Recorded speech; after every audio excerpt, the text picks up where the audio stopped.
Assalamualaikum warahmatullahi wabarakatuh. Saya Ella Rusdiana Nihayati, jurusan Administrasi Publik semester 5B. Pengertian pengambilan keputusan. Pengambilan keputusan merupakan suatu tindakan yang dilakukan dalam menentukan hasil untuk memecahkan masalah dengan mencari suatu pemecahan masalah dalam tindakan di antara beberapa alternatif yang ada melalui suatu proses mental dan berpikir secara logis, juga mempertimbangkan pemecahan masalah untuk semua pilihan alternatif yang ada mempunyai dampak pengaruh negatif maupun positif. Tahap-tahap pengambilan keputusan menurut Simon sebagai berikut. Pertama, penyelidikan. Penyelidikan yaitu suatu pengumpulan informasi untuk mengidentifikasi suatu permasalahan, yang artinya mempelajari lingkungan untuk menentukan kondisi keputusan. Data mentah diperoleh, diolah, dan disajikan untuk dijadikan petunjuk yang dapat mengidentifikasi persoalan. Kedua, perancangan. Perancangan yaitu suatu tahap perancangan solusi dalam bentuk alternatif dalam pemecahan masalah, yang artinya mendaftar, mengembangkan, dan menganalisis arah tindakan yang mungkin. Hal ini meliputi proses-proses untuk memahami persoalan, menghasilkan pemecahan, dan menguji kelayakan pemecahan tersebut. Ketiga, pemilihan.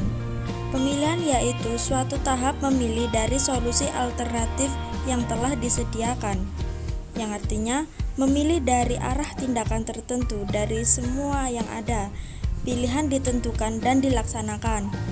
Keempat, keputusan. Keputusan yakni suatu tahap melaksanakan suatu keputusan dan melaporkan hasilnya. Metode pengambilan keputusan. A. Kewenangan tanpa diskusi. Metode pengambilan keputusan ini seringkali digunakan oleh para pemimpin otokratik atau dalam kepemimpinan militer. Metode ini memiliki beberapa keuntungan, yaitu cepat, dalam arti ketika organisasi tidak mempunyai waktu yang cukup untuk memutuskan apa yang harus dilakukan. Selain itu, metode ini cukup sempurna dapat diterima kalau pengambilan keputusan yang dilaksanakan berkaitan dengan persoalan-persoalan rutin yang tidak mempersyaratkan diskusi untuk mendapatkan persetujuan para anggotanya. Namun demikian, jika kemudian pengambilan keputusan ini terlalu sering digunakan, ia akan menimbulkan persoalan-persoalan seperti munculnya ketidakpercayaan para anggota organisasi. B. Pendapat ahli. Kadang-kadang, seorang anggota organisasi oleh anggota lainnya diberi predikat sebagai ahli, sehingga memungkinkannya untuk memiliki kekuatan atau kekuasaan untuk membuat keputusan. Metode pengambilan keputusan ini akan bekerja dengan baik apabila seorang anggota organisasi yang dianggap ahli tersebut memang benar-benar tidak diragukan lagi kemampuannya dalam hal tertentu oleh anggota lainnya. C. Kewenangan setelah diskusi. Sifat otokratik dalam pengambilan keputusan ini lebih sedikit apabila dibandingkan dengan metode yang pertama, karena kewenangan setelah diskusi ini mempertimbangkan pendapat atau opini lebih dari satu anggota organisasi dalam proses pengambilan keputusan. D. Kesepakatan. Kesepakatan akan terjadi jika semua anggota dari suatu organisasi mendukung keputusan yang diambil. Metode pengambilan keputusan ini memiliki keuntungan, yakni partisipasi penuh dari seluruh anggota organisasi akan dapat meningkatkan kualitas keputusan yang diambil, sebaik seperti tanggung jawab para anggota dalam mendukung keputusan tersebut.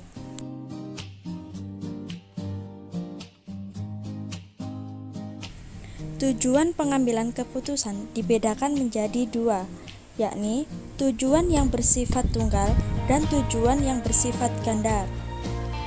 Tujuan yang bersifat tunggal terjadi apabila keputusan yang dihasilkan hanya menyangkut satu masalah, yang artinya bahwa sekali diputuskan tidak akan ada kaitannya dengan masalah lain. Tujuan yang bersifat ganda terjadi apabila keputusan yang dihasilkan itu menyangkut lebih dari satu masalah, yang artinya bahwa satu keputusan yang diambil itu sekaligus memecahkan dua masalah atau lebih yang bersifat tidak kontradiktif. Sistem pengambilan keputusan. Sistem pengambilan keputusan ini juga ada dua, yakni sistem keputusan tertutup dan sistem keputusan terbuka. Sistem keputusan tertutup. Dalam sistem keputusan tertutup ini menganggap bahwa keputusan terpisah dari masukan yang tidak diketahui dari lingkungan. Sistem pengambilan keputusan tertutup biasanya menggunakan model kuantitatif. Dalam sistem ini, pengambilan keputusan dianggap 1. Mengetahui semua perangkat alternatif dan semua akibat atau hasilnya masing-masing. 2. Memiliki metode yang memungkinkan dia membuat urutan kepentingan semua alternatif. 3. Memilih alternatif yang memaksimalkan sesuatu, misalnya laba, volume penjualan, dan kegunaan. Sistem keputusan terbuka. Memandang keputusan sebagai berada dalam suatu lingkungan yang rumit dan sebagian tidak diketahui. Keputusan dipengaruhi oleh lingkungan dan pada gilirannya proses keputusan kemudian mempengaruhi lingkungan. Pengambilan keputusan dianggap tidak harus logis dan sepenuhnya rasional, tetapi lebih banyak memperlihatkan rasionalisme hanya dalam batas yang dikemukakan oleh latar belakang, pandangan atas alternatif, kemampuan menangani suatu model keputusan. Model keputusan terbuka menganggap bahwa pengambilan keputusan 1. Tidak mengetahui semua alternatif dan semua hasil. 2. Melakukan pencarian serta terbatas untuk menemukan beberapa alternatif yang memuaskan. 3. Mengambil suatu keputusan yang memuaskan tingkat aspirasinya. Unsur-unsur pengambilan keputusan. Agar pengambilan keputusan dapat lebih terarah, maka perlu diketahui unsur-unsur atau komponen-komponen pengambilan keputusan. Pertama, tujuan dari pengambilan keputusan. Mengetahui lebih dahulu apa tujuan dari pengambilan keputusan itu. Misalnya, jika Anda akan membeli mobil baru, maka Anda harus mengetahui lebih dahulu apa tujuan Anda membeli mobil. Kedua, identifikasi alternatif-alternatif keputusan untuk memecahkan masalah. Mengadakan identifikasi alternatif yang akan dipilih untuk mencapai tujuan tersebut. Untuk itu, perlu kiranya membuat daftar macam-macam tindakan yang memungkinkan untuk mengadakan pilihan. 3.